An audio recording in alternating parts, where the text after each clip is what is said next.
April 15, 1943. The clouds over the French coast parted like curtains, revealing a silent theatre of war below.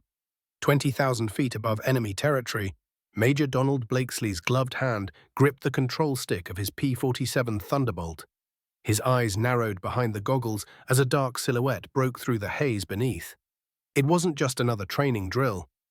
This was real. After weeks of mechanical failures and uneventful missions, Blakesley and his unit, men who had once flown nimble Spitfires under the RAF, were finally staring down the enemy. The 4th Fighter Group had struggled through a difficult transition. Their new aircraft, the Republic P-47 Thunderbolt, had been mocked by their British counterparts as 7-ton milk bottles. It was the largest, heaviest single-engine fighter the world had seen. But as Blakesley locked onto a German Focke-Wulf 190 through his gun sight, the true purpose of this steel behemoth became clear. At 300 yards, he pressed the trigger. 8 50-caliber Browning machine guns roared to life, sending a storm of bullets, armor-piercing and incendiary, into the sky. Each second released more than 100 projectiles, forming a glowing stream that seemed more like a solid beam than a scatter of bullets. The German fighter didn't stand a chance. It exploded in mid-air, vanishing in a cloud of smoke and metal. It was the P-47's first aerial victory. This wasn't just another dogfight, it was a turning point. America's aviation philosophy had just been validated. While German engineers prioritized precision, weight reduction, and efficiency, the Americans had built a flying fortress capable of absorbing punishment and dishing out overwhelming firepower. And for the first time, the enemy saw what industrial abundance truly looked like in the sky. That victory didn't happen overnight. Just a month earlier, on March 10th, the P-47 had flown its first combat mission, a simple sweep over France. Radio malfunctions forced them to abort and replace their gear with British systems. The learning curve was steep. The Thunderbolt was twice as heavy as the Messerschmitts it would face, and its complex systems demanded a new approach to flying. But what it lacked in elegance, it made up for in brute strength. Back home, Republic Aviation's factory in Farmingdale, New York, was rolling out these monsters at breakneck speed, one every 4 hours. Alexander Kartveli, the P-47's Georgian-born designer, had envisioned something revolutionary. His idea wasn't about agility or dogfighting finesse. It was about dominance, through firepower, armor, and above all, production. Colonel Hubert Zemke of the 56th Fighter Group understood the assignment. His squadron arrived in England in January and would become the only unit to fly the P-47 exclusively through the end of the war. Their mission was clear: bring overwhelming power to the skies. And in Blakesley's hands, on that cold April day, the mission had begun. What happened in that moment, those few seconds of trigger time, marked more than a victory. It signaled the rise of a new combat doctrine. Not precision over minimalism, but abundance over scarcity. America wasn't just bringing new planes to the war, it was bringing a new kind of warfare, one forged in factories, delivered through the roar of synchronized Brownings, and etched forever in the skies over Europe.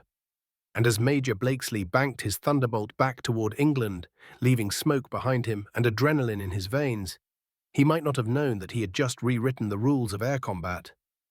But the men who faced him next would understand. They'd see the glowing lines in the sky and hear the thunder, and they would know. The game had changed. The days that followed Major Blakesley's victory confirmed what many in the Allied command had hoped for. The P-47 Thunderbolt was more than a heavy bird. It was a force multiplier. On April 17th, just 2 days after the first confirmed kill, the 4th Fighter Group was tasked with their first bomber escort mission. It didn't go perfectly. The limited range of early drop tanks forced the Thunderbolts to turn back earlier than planned, but the impact had already been made. German pilots, many veterans of the Battle of Britain, were stunned by the sheer volume of firepower the American fighters unleashed. Each P-47 carried 8 50-caliber machine guns, with 2,800 rounds on board. In practice, this meant over 100 rounds per second in a sustained burst, with every fifth round glowing as a tracer. To the Luftwaffe, it looked like they were flying into laser beams. The psychological toll was immediate. Even when no aircraft were hit, the barrage alone could send seasoned pilots diving for cover. Back at the Wlin Test Center in Germany, engineers pored over the remains of downed Thunderbolts. What they found disturbed them. Unlike the fragile precision machines they built at home, the American guns were brutally simple and shockingly effective. The Browning AM-2, designed back in 1933, had been mass-produced to such a degree that any part could be swapped between weapons without a single adjustment. That kind of standardization was unthinkable in German factories, where custom fitting and hand finishing was still the norm. The Luftwaffe had its own firepower, of course. The Focke-Wulf 190A5, Germany's frontline fighter, carried 2 machine guns and 2 20mm cannons. While each cannon shell packed more explosive power than a 50 cal bullet, their magazines only held 250 rounds per gun. That meant experienced German pilots flew into battle with barely 60 to 90 seconds of ammunition and were trained to fire in short, controlled bursts to conserve it. But conservation wasn't part of the American playbook. US pilots were taught to hold the trigger down and saturate the skies. They could afford to. Ammunition was shipped by the ton from America. A single group might have 500,000 components in reserve. By mid-1943, one large production facility in Missouri was making 1.6 billion components annually. That single location's output surpassed the combined total of all similar facilities in another region. In the field, the difference was remarkable. One group, already working at capacity, often operated with just a few days' worth of supplies. In contrast, the other side maintained 30-day reserves at their forward depots. They were highly active each day and used their resources as needed. When supplies ran low, new shipments arrived reliably by sea and rail. The engine of this major undertaking wasn't just in the air. It rumbled on assembly lines, moved through loading docks, and echoed in the great production halls. The Germans began adjusting their tactics. They had to. Traditional dogfighting techniques were suicidal against the Thunderbolt's wall of fire. The only way to survive was to dive, dodge, and pray. But even that was dangerous. Flying through a P-47's firing arc was like trying to walk through a waterfall of bullets. And so the psychological shift began. Luftwaffe pilots, once bold and confident, began calculating risk. Engagements were weighed carefully. Some chose not to engage at all. Because now every time they saw the stout profile of a Thunderbolt in the sky, they knew what was coming. It wasn't just a dogfight anymore. It was an industrial machine, a weaponized factory in flight, and it never ran out of bullets. By May of 1943, the tides in the air were shifting, not because of a breakthrough in German tactics or a dramatic increase in Luftwaffe numbers, but because the Americans had found their rhythm. The P-47 Thunderbolt was no longer just a curiosity in the skies. It was a proven predator. Every mission refined the strategy. American pilots were beginning to master the art of leveraging the P-47's strengths, its speed in a dive, its brutal firepower, and its near-mythic durability. The lessons came fast. Engage from altitude. Use the dive to your advantage. Don't worry about precision. Volume wins. This was a new way of fighting, born not in the traditions of aerial duels, but in the mechanics of mass production. German intelligence, always meticulous, had underestimated the P-47's capabilities from the beginning. Their analysts couldn't believe that a single-engine fighter could carry 8 heavy machine guns. It seemed illogical by their standards. They had spent years perfecting lightweight aircraft, optimizing fuel loads, shaving off grams of excess weight. The Thunderbolt threw all of that away in favor of brute strength and survivability. To the Germans, it was an absurd design. To the Americans, it was perfect. Every aspect of the P-47 told a story of industrial power. The turbo-supercharged Pratt & Whitney R2800 engine alone weighed as much as some entire German fighters. But that same engine allowed the Thunderbolt to climb and fight at 30,000 feet, well above the altitude where German engines began to gasp. The P-47 was heavy, yes, but its power-to-weight ratio matched or surpassed its sleeker opponents. More importantly, it could take hits, dozens of them, and still get home. The philosophy behind the Thunderbolt was spreading. Colonel Hubert Zemke and his 56th Fighter Group were quickly building a reputation as the most lethal squadron in the theater.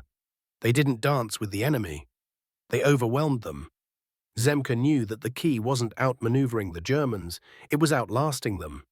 His pilots trained relentlessly, pushing their aircraft to the limits, and when they went up, they brought hell with them. It wasn't just about air-to-air combat anymore. As the months wore on, American commanders realized that the Thunderbolt could do more than protect bombers. It could hunt.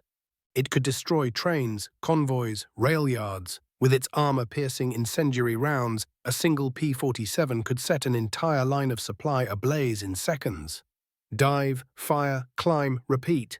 The mission profile was simple. The effect was devastating. On the ground, the scale of support was almost surreal. Entire factories existed to keep the Thunderbolt flying.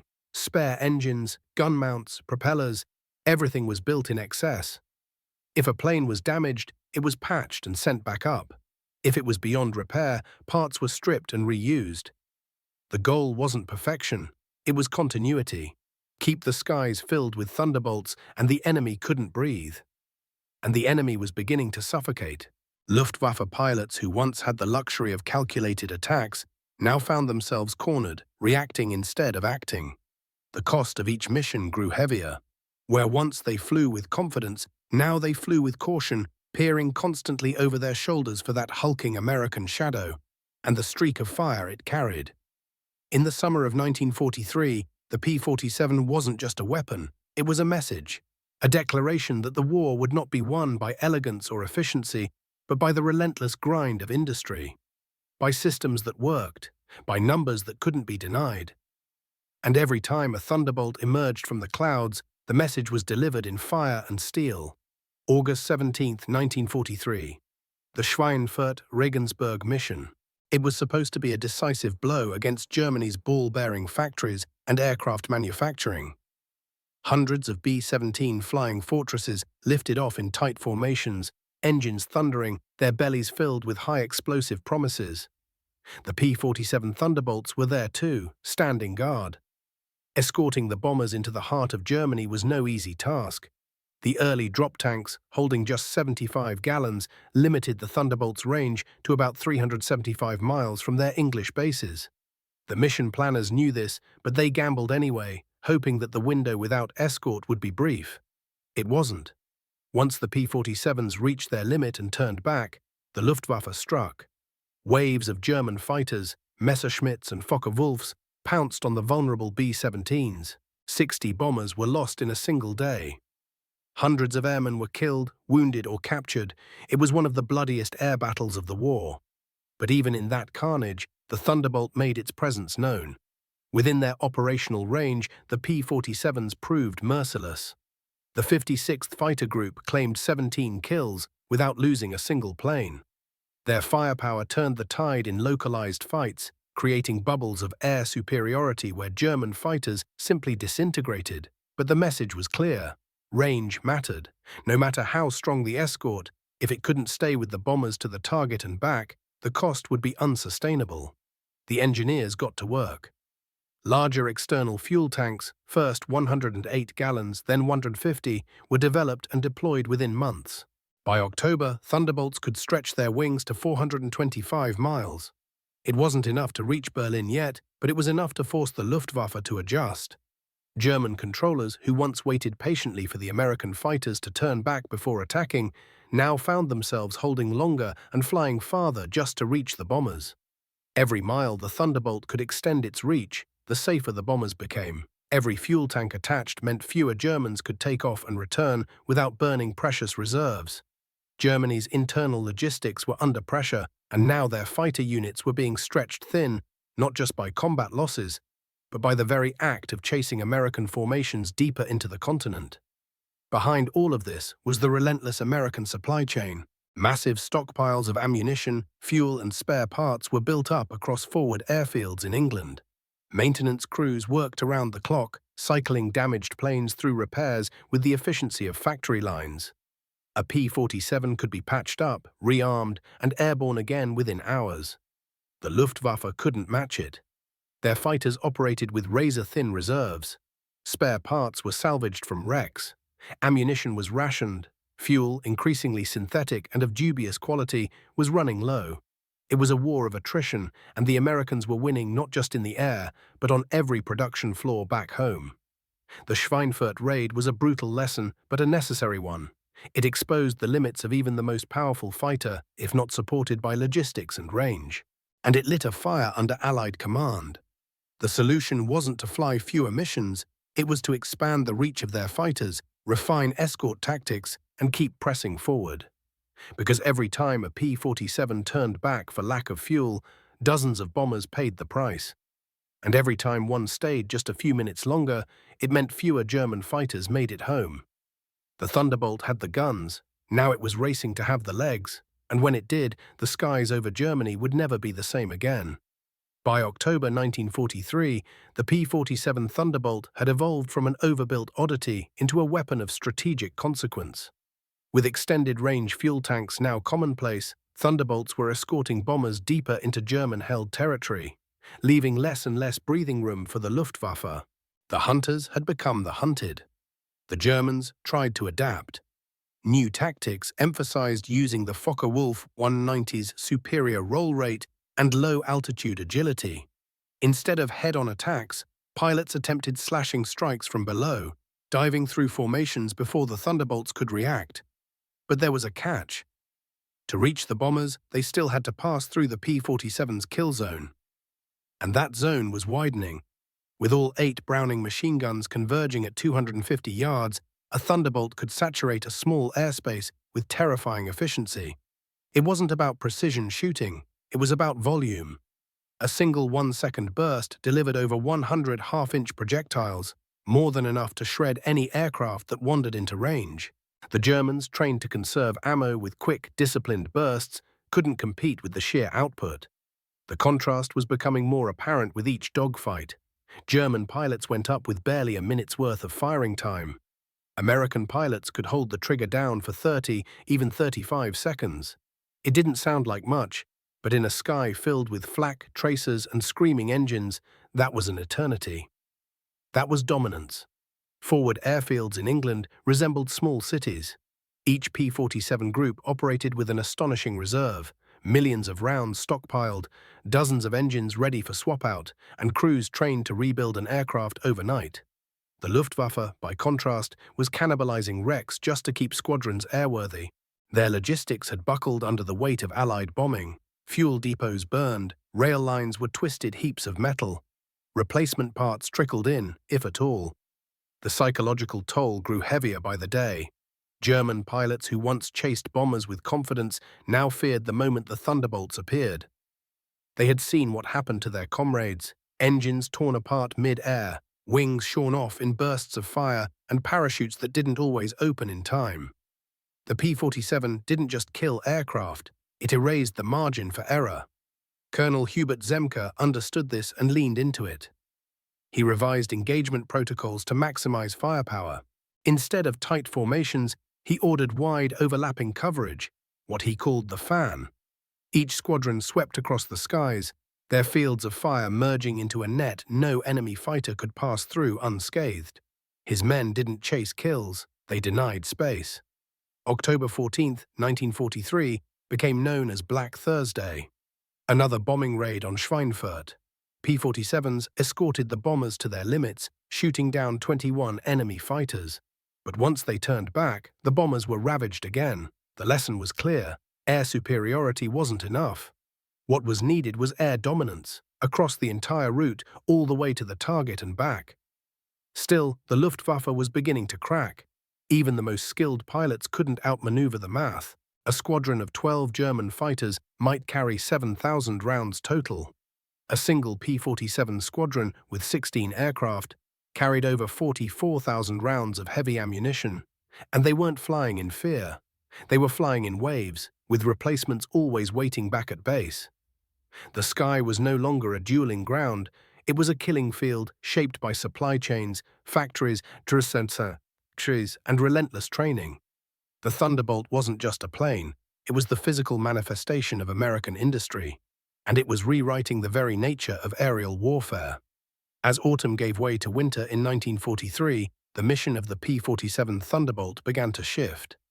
Escorting bombers had proven critical, but the Thunderbolt's true strength lay not just in protecting formations, but in destroying everything that moved beneath them. The Army Air Forces quickly expanded the P-47's role to include ground attack. With its heavy armor, rugged airframe, and massive firepower, The Thunderbolt was the perfect tool to tear apart Germany's transportation network. What began as a fighter was becoming a flying artillery piece. Pilots learned new tactics, 30-degree dives on rail lines, opening fire at 1,000 yards, and walking their rudders to scatter bullets across the target. A single 10-second pass could rip through an entire train. Boilers exploded, freight cars ignited, vehicles were flipped and shredded by waves of armor-piercing incendiary rounds. The P-47 didn't just hit targets, it erased them. By the end of 1943, the effect was devastating. German commanders began issuing standing orders to avoid rail movement during daylight hours. Locomotives were hidden in tunnels or camouflaged under trees. But it didn't matter. The Thunderbolts were relentless. If something moved, it burned. Meanwhile, the Luftwaffe's ability to respond continued to erode. The loss of experienced pilots was only part of the problem. The deeper issue was training. While American pilots entered combat with over 400 hours of flight time, including extensive gunnery drills, German trainees were being rushed into battle with barely 100 hours in the cockpit. Some had never even fired their weapons in flight before facing the Americans. The result was tragic and predictable. Inexperienced German pilots flying outgunned and under-maintained aircraft were being slaughtered in the skies. They faced Thunderbolt pilots who had fired more ammunition in training than most Germans would fire in their entire combat careers. It wasn't a fair fight. It was industrial warfare applied to the air. One name began to stand out among the Americans: Lieutenant Colonel Francis "Gabby" Gabreski, a Polish-American with an instinct for aerial combat. Gabreski would go on to become the top P-47 ace in the European theater. When asked how he managed so many kills, his answer was simple.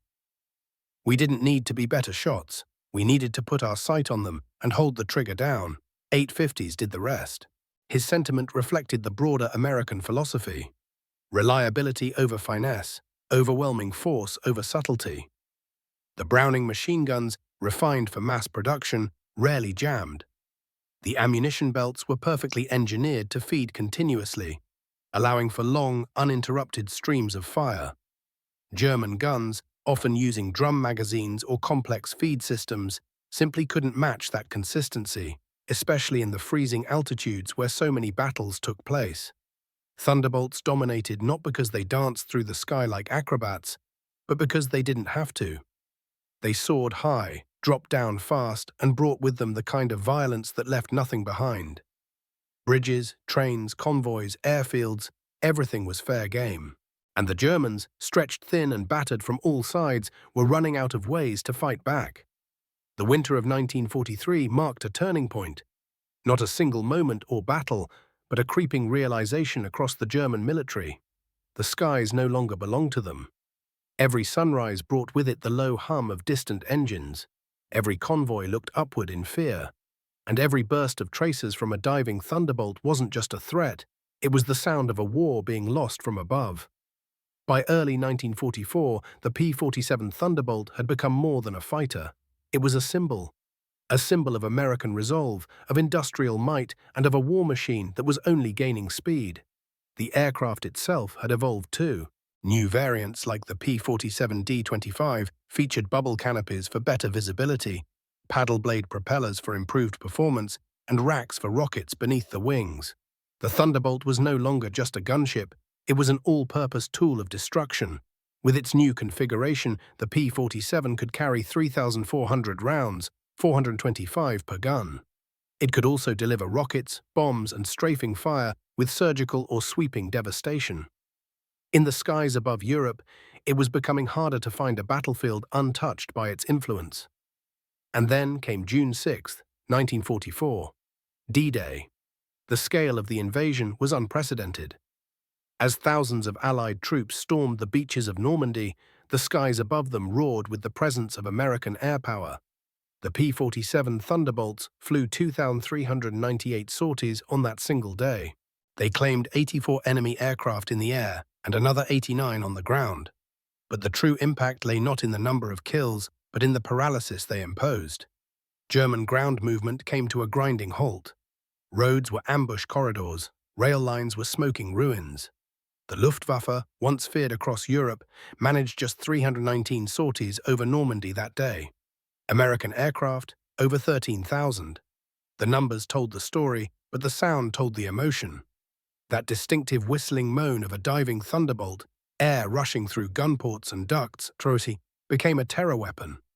German soldiers began ducking for cover at any sound overhead, unsure whether the aircraft was friend or foe, or whether they'd live through the next 5 seconds.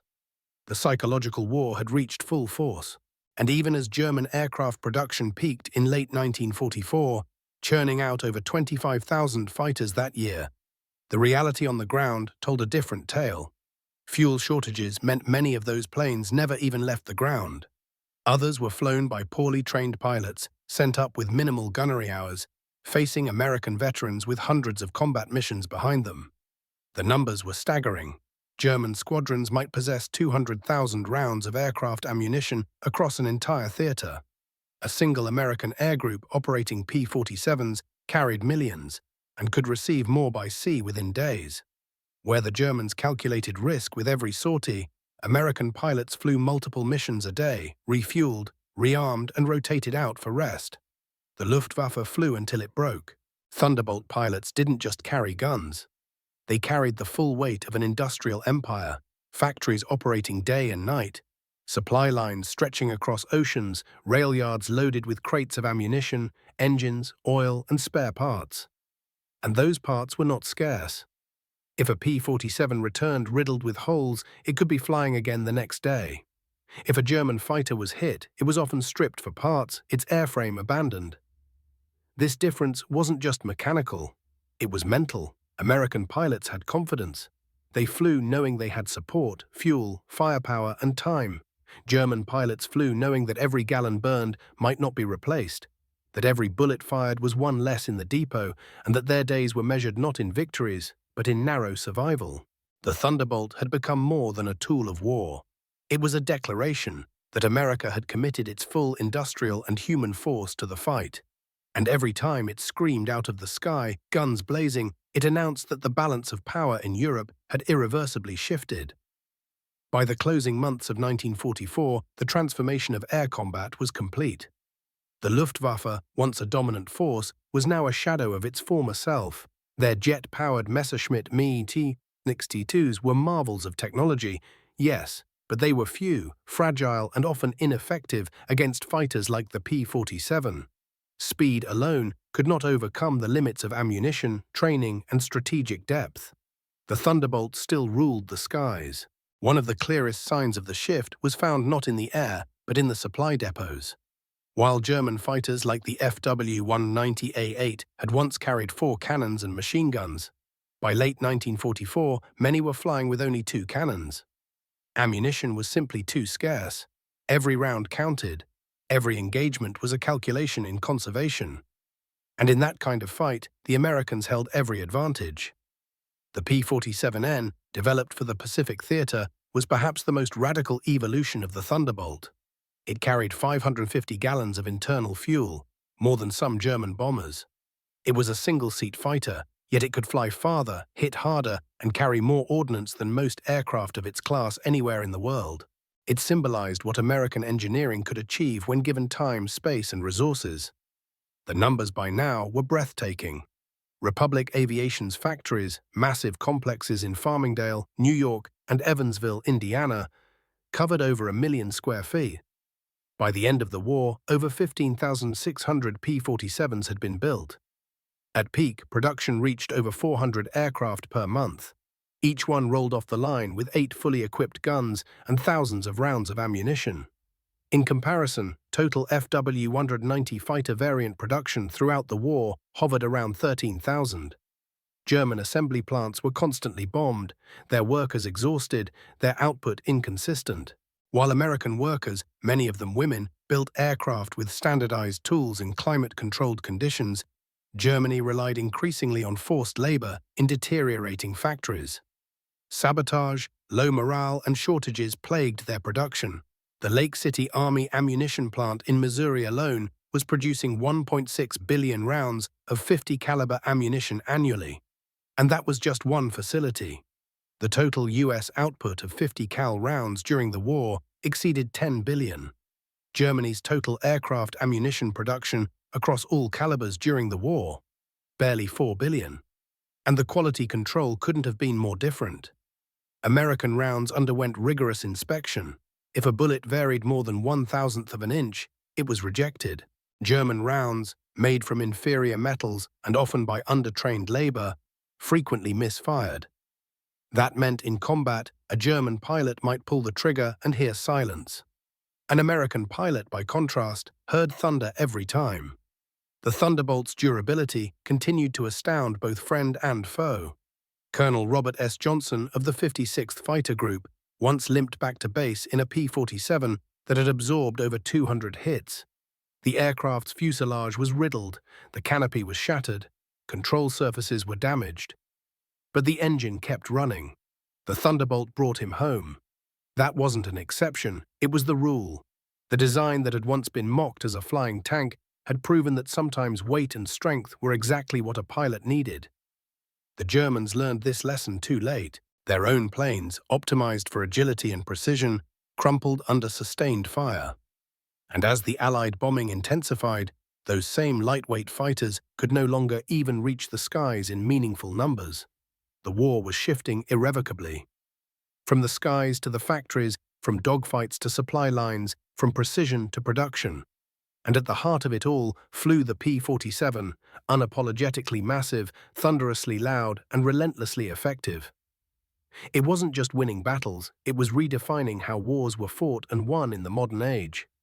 The deeper historians and commanders looked into the war effort, the more the numbers told a story that words could barely contain.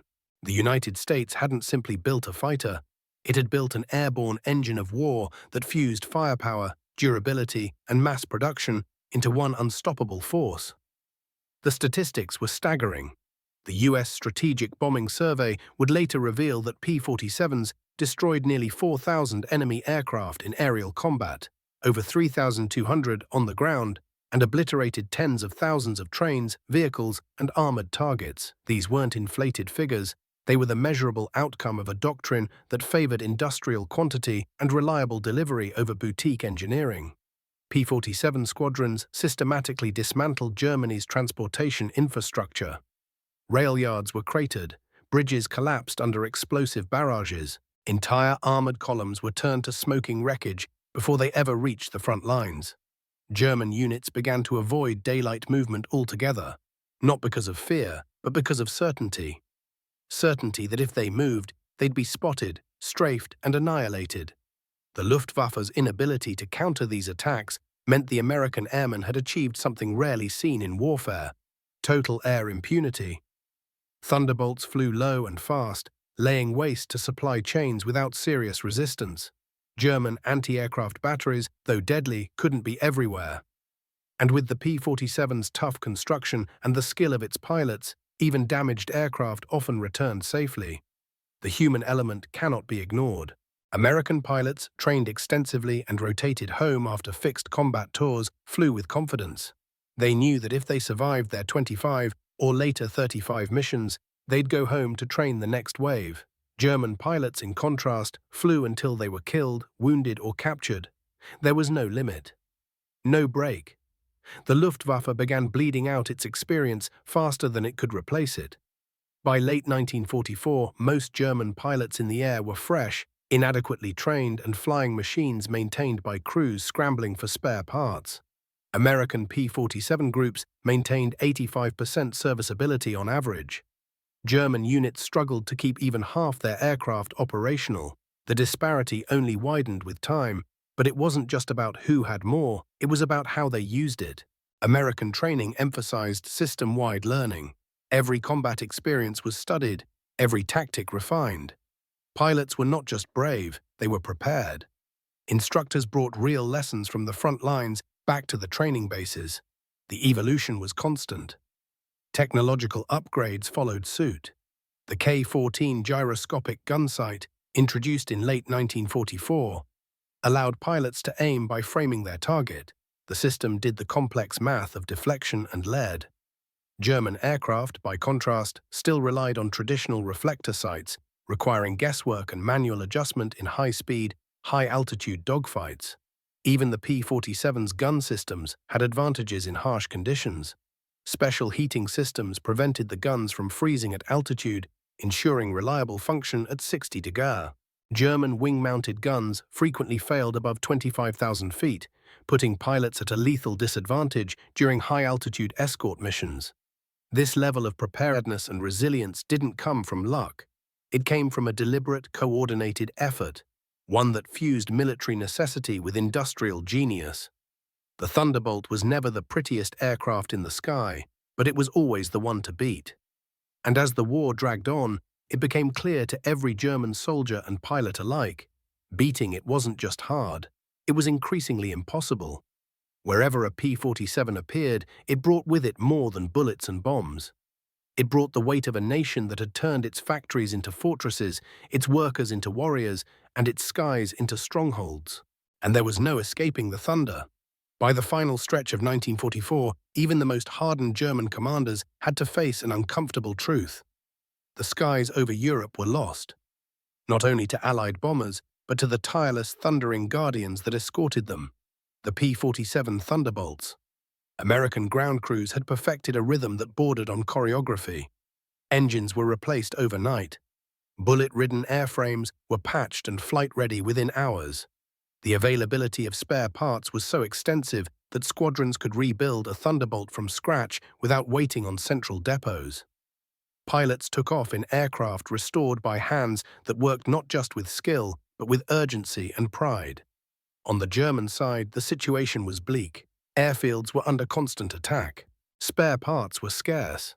Many maintenance crews, once composed of seasoned mechanics, were now filled with youth corps and conscripted laborers.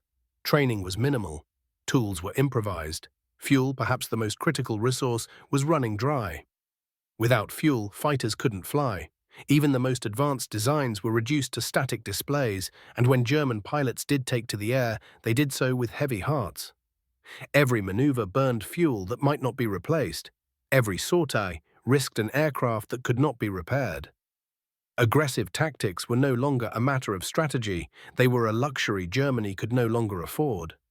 American pilots, in contrast, flew like they were born to it. They took risks. They pressed advantages. They climbed high and dove fast, knowing that fuel and firepower were never in question. This confidence, rooted in abundance, became its own kind of weapon. It made them bolder, sharper, deadlier. The fuel equation alone spoke volumes. German fighters were often allotted 30 to 50 gallons per mission, barely enough for a round trip, let alone a drawn-out engagement. P-47s carried 370 gallons internally, with external drop tanks expanding their reach even farther. It was a difference not just in capacity, but in mindset. Americans planned for endurance, Germans hoped for survival. This disparity shaped every tactical decision. German fighters could not afford prolonged dogfights. They had to strike fast and escape, praying their calculations were correct. But Thunderbolts, with their massive fuel reserves, could wait. They could chase. They could circle until their enemies exhausted both options and fuel. Even the weapons themselves revealed the growing gap. The Me-262 jet fighter, the supposed wonder weapon of the Reich, was fast, but its 4 30mm cannons carried just 80 to 100 rounds each. It was built to destroy bombers, not engage agile escorts. Against a Thunderbolt, it lacked staying power, and once its brief ammunition load was spent, it was defenseless. The Germans continued to innovate. New variants of the FW-190 carried more guns, heavier armor, but every addition came at a cost: speed, range, maneuverability. Meanwhile, the P-47, already a flying brick by traditional standards, absorbed these upgrades with ease. Rockets, bombs, drop tanks, it handled them all without sacrificing its role as a fighter. The skies were not only louder with the roar of thunderbolts, they were brighter. Fields of tracer fire lit up the heavens. Germans began to describe them as walls of light, impossible to pass through without being torn apart. It wasn't just air superiority anymore. It was air dominance, unquestioned, unmatched. And as the American war machine continued to ramp up, producing more aircraft, more bullets, more trained pilots, The Luftwaffe found itself overwhelmed not just by firepower, but by scale. They weren't just losing a battle, they were losing the very concept of control. The sound of 8 synchronized Brownings had become more than thunder. It had become the voice of inevitability, a voice that said, loud and clear, "The skies no longer belong to you." As 1945 dawned over a war-torn Europe, the P-47 Thunderbolt had firmly entrenched itself as one of the most defining weapons of the Allied arsenal. Its role extended far beyond escort and interdiction. It was now the spearhead of a campaign to paralyze the German war machine at its core. Logistics, movement, and morale. With the Luftwaffe crippled and fewer German fighters taking to the skies, Thunderbolts turned their fury downward. Roads, rail lines, factories, and supply convoys became prime targets. The ground crews knew what to expect each morning. Rows of P-47s roaring off the tarmac, loaded with bombs, rockets, and nearly 3,500 rounds of 50 caliber firepower. They didn't fly to duel, they flew to destroy. The scale of destruction became unprecedented. P-47s wiped out 9,000 locomotives, 86,000 rail cars, and over 68,000 vehicles throughout the campaign. German forces began abandoning equipment just to avoid being seen. Movement during daylight hours became a gamble with death. Soldiers described the fear not of the enemy in front of them, but of the whistling sound overhead. That dreadful moan meant the Thunderbolts were diving. This fear was no illusion. A standard attack profile saw P-47s diving at 30 degrees, unleashing up to 1,000 rounds in under 10 seconds. With rudder pedals rocked side to side, their bullets sprayed wide across targets, ensuring even a missed aim resulted in devastation. A single pass could level a convoy or obliterate an entire train. Multiple passes were rarely needed, and unlike the desperate, under-resourced attacks of the Luftwaffe, these missions were executed with calculated precision and near-endless support. American depots were brimming with replacement parts, engines, weapons. If a Thunderbolt took damage, it didn't mean downtime. It meant a quick turnaround. If a mission called for extra rockets or fuel tanks, they were installed by nightfall. Meanwhile, German forces were digging deeper into their own graves. Fuel was nearly exhausted. Cannibalization became standard maintenance. Many pilots now flew with guns that hadn't been test-fired, uncertain if they would even function in combat.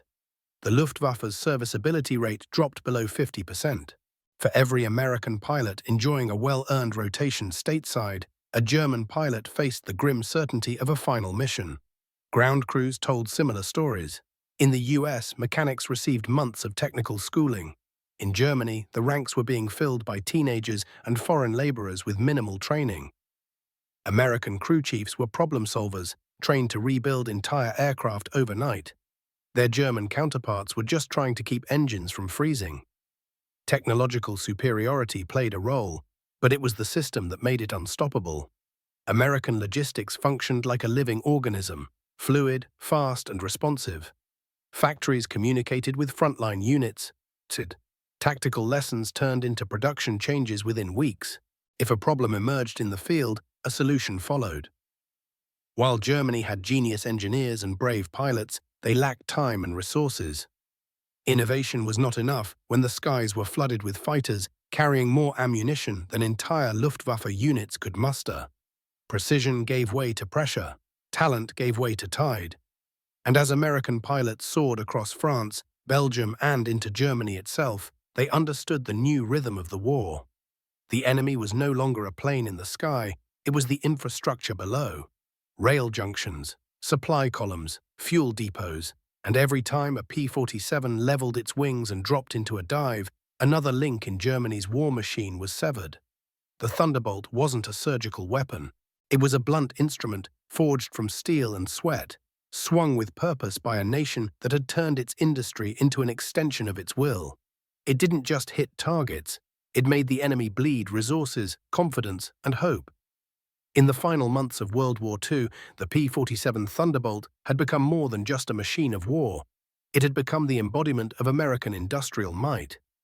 Its very presence in the sky signaled not only firepower, but a depth of resources that Germany could no longer comprehend, let alone match. The legacy of the P-47 was not just measured in kill ratios or destroyed infrastructure. It was measured in the psychological shadow it cast. German pilots described the fire from its 850 caliber guns as a solid wall, an impenetrable curtain of death. To approach a formation of bombers protected by Thunderbolts was to flirt with suicide. Even experienced Luftwaffe aces began avoiding combat unless absolutely necessary. The statistics backed up their fear. The P-47 flew over 746,000 combat sorties in the European theatre. It maintained an astonishingly low loss rate, less than 0.5% per mission. In contrast, German fighter units were suffering 50% casualties per month by late 1944. Every flight for them became a coin toss with ever-diminishing odds. The 56th Fighter Group, under Colonel Hubert Zemke's aggressive leadership, became the top-scoring American unit in Europe. Flying the P-47 exclusively, they claimed 674 aerial victories.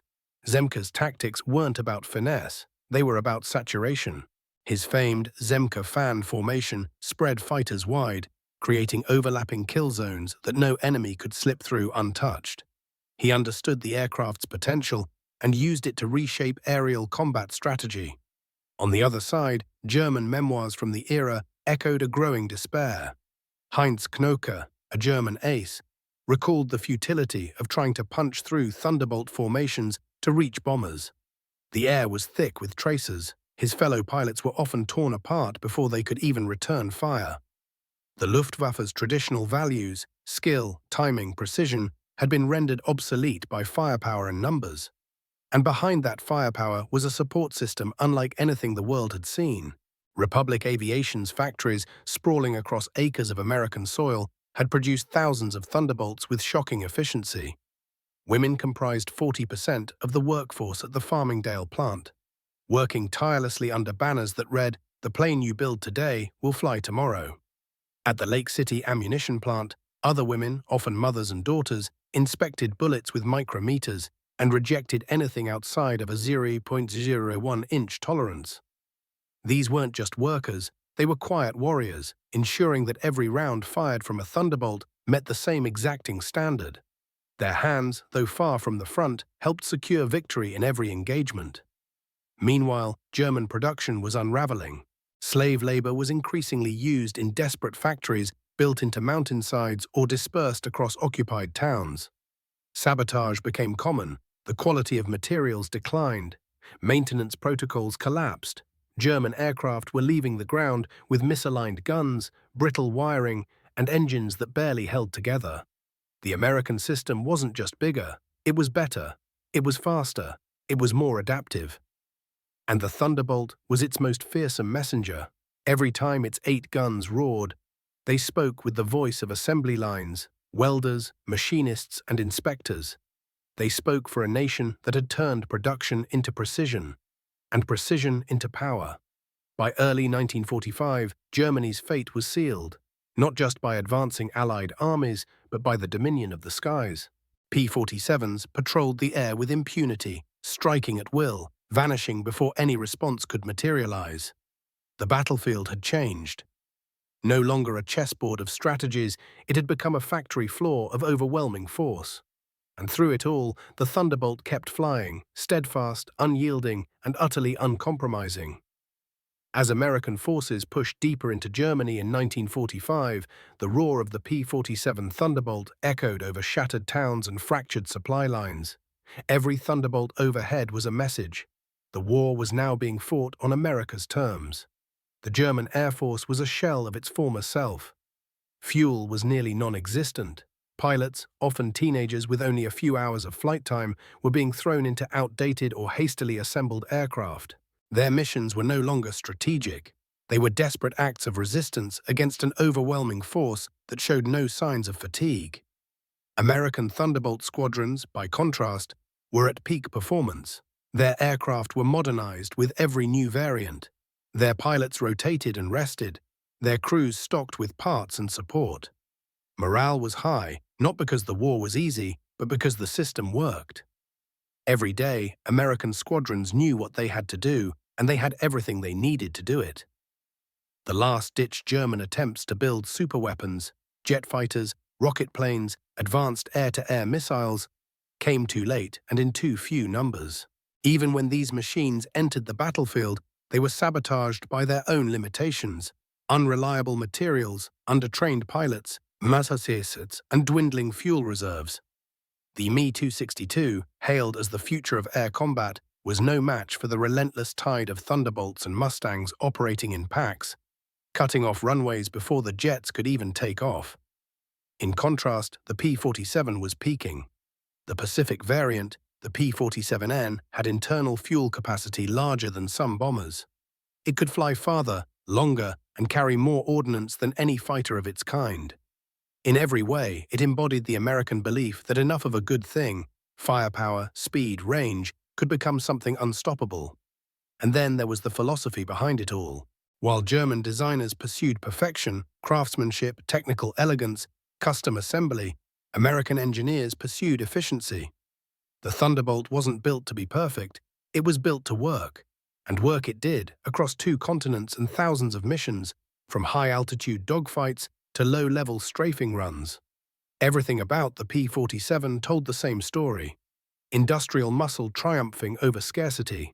Its ammunition, millions of rounds shipped monthly, came from factories that never stopped. Its engines, robust, consistent, powerful, could be replaced in hours. Its guns, reliable under ice and fire alike, never needed finesse to be effective. Even in its final months, the P-47 remained indispensable. Bombers depended on them. Infantry units cheered at their arrival. Enemy convoys scattered when they heard the whistle of a Thunderbolt's dive. There was no corner of the war zone where the Thunderbolt hadn't left its mark. And perhaps most telling of all, when West Germany rebuilt its air force in the 1950s, it didn't turn inward to reclaim its pre-war legacy. It turned to the United States. German pilots trained on American aircraft. They fired American ammunition. They studied American tactics. In every sense, the former masters of the air had become the students. That shift wasn't just strategic, it was philosophical. The old ideas of war, of limited duels, elegant machines, and outnumbered victories had been replaced by a new reality. Wars were now won by systems, by integration, by scale, and the P-47 had led the way into that new world, its 8 guns blazing a path not just through enemy formations, but through outdated doctrines. With every mission flown, every convoy destroyed, and every target eliminated, the P-47 had proven a simple truth. Strength isn't just about the machine, it's about what's behind it: the people, the factories, the will to finish the job. In the twilight of the war, as Allied forces converged on Berlin and the German Reich unraveled from within, the P-47 Thunderbolt remained an unrelenting presence in the skies. Its thunder was now familiar across the continent, a sound that meant death to convoys, panic to rail lines, and hope to the men on the ground wearing American uniforms. Even as victory became inevitable, the Thunderbolts didn't rest. Their missions became more surgical, more focused. They targeted what remained of Germany's industrial spine: fuel depots, weapons plants, and troop reinforcements. Entire towns would pause in fear at the sound of approaching engines. Civilians and soldiers alike had learned that when the Thunderbolt came, it came with finality. Behind the lines, the massive American logistical machine kept moving, undeterred. Republic Aviation's plants continued to produce aircraft at record pace, even when it was clear the war was nearing its end. The message was clear: the US would not slow down until victory was complete. If another year of fighting was required, they would double their output again. On the ground, American soldiers often looked up in awe as formations of P-47s passed overhead. It wasn't just air support, it was a reminder that they weren't alone. Those low-flying strafing runs, those bombs precisely dropped on enemy artillery positions, those sudden appearances of fighter bombers during tight battles, they changed outcomes, saved lives, and turned retreats into advances. The German military, fractured and desperate, resorted to scattered resistance. Some units surrendered outright. Others tried to regroup in forests and mountain passes, but the skies offered no sanctuary. The Thunderbolt's range, speed, and firepower ensured that nowhere was truly safe. German officers wrote in their final dispatches of their helplessness against American air power, of attacks that came before breakfast, again at lunch, and once more before dusk. And when peace finally came, when the guns fell silent and the smoke cleared, the P-47 had earned a place in history not only as a fighter, but as a symbol of an era where production lines mattered as much as front lines, where skilled labor back home made as much impact as steel in the sky, where winning a war wasn't just about bravery, it was about systems, scale, and sustainability. From the dusty workshops in Missouri to the runways of southern England, from the cold skies over France to the burning roads of Germany, the P-47 Thunderbolt carried with it the weight of a nation's promise. A promise that it would do whatever it took to end the war. And it delivered on that promise with every round fired, every mission flown, every tank destroyed, and every train derailed. Even as the Mustang P-51 rose to prominence with its longer range and sleeker design, it never eclipsed what the Thunderbolt had achieved. The P-47 had paved the way. It had held the line when the enemy was strongest. It had bought the time, broken the back of the Luftwaffe, and turned the tide of a war not just through speed or agility, but through unyielding firepower and unmatched resolve. The P-47 didn't just change battles, it changed how battles were fought. Its legacy would echo not only through post-war aviation, but through every doctrine that valued scale, integration, and resilience. It wasn't perfection, but it was enough, and in war, enough delivered again and again is what wins. The thunder was fading now, but its impact would resonate for generations to come. The war ended not with a bang in the sky, but with silence on the ground. When the guns fell quiet and the last sortie was flown, the P-47 Thunderbolt had written its name not just into military history, but into the story of how a nation's will can be turned into steel, fire, and flight. Its 8 Browning machine guns were never just weapons. They were the end product of millions of hands working in unison. Engineers, machinists, assembly workers, supply clerks, fuel drivers. Every time a pilot squeezed the trigger, he wasn't acting alone. He was the final link in a chain that began in the heartland of America and stretched across oceans. That was the real lesson of the Thunderbolt. Not that it was the fastest, or the prettiest, or even the most elegant in combat, but that it was the right weapon for the moment. A moment that demanded not only force, but endurance. Not only skill, but overwhelming reliability. It was a weapon built on the idea that good enough, multiplied by thousands, beats perfect every time. In its wake, modern air combat was reborn. Rotary cannons, high-volume weapons, mass-standardized systems. They all trace their lineage back to the ideas forged in the smoke trails of the P-47. Even today, when modern jets scream overhead, their doctrine echoes what the Thunderbolt proved. That power delivered often, accurately, and in quantity is unbeatable. But beyond doctrine and statistics, there was something else the P-47 left behind. A lesson in what happens when a democratic nation channels its full industrial potential toward a singular cause. America didn't win the air war because of better pilots or luck. It won because it built systems that worked and scaled them beyond what its enemies could imagine. And for the Germans, that realization came too late. By the time they understood the significance of the 8 guns blazing from the wings of a Thunderbolt, they were already retreating. Theirs had been a war of constraints. America's was a war of capacity. In that mismatch, the outcome had been sealed before the first bullet flew. As the surviving pilots returned home, men like Gabby Gabreski and Robert Johnson, they brought with them stories of dogfights and near misses, of brotherhood and bravery. But above all, they carried with them the pride of knowing they flew a machine that represented more than air power. It represented what America could do when it stood united. Today, you can find Thunderbolts in museums on static display, their fuselages polished and wings spread wide. They are no longer instruments of war. They are monuments to what was achieved and reminders of what it took. The roar of their engines may be gone, but their legacy is written into every modern conflict, every combat doctrine, and every industrial playbook on how to fight and win a war of endurance. In the end, the P-47 Thunderbolt taught the world that firepower backed by industry can change the course of history. And that sometimes victory comes not from the sleekest design, but from the loudest voice, the heaviest wings, and the will to never stop flying forward. If this story resonated with you, take a moment to like the video, subscribe to the channel, and share your thoughts in the comments below. What does the legacy of the Thunderbolt mean to you? We'd love to hear your reflections. Until next time, keep your eyes on the sky and remember the sound of victory.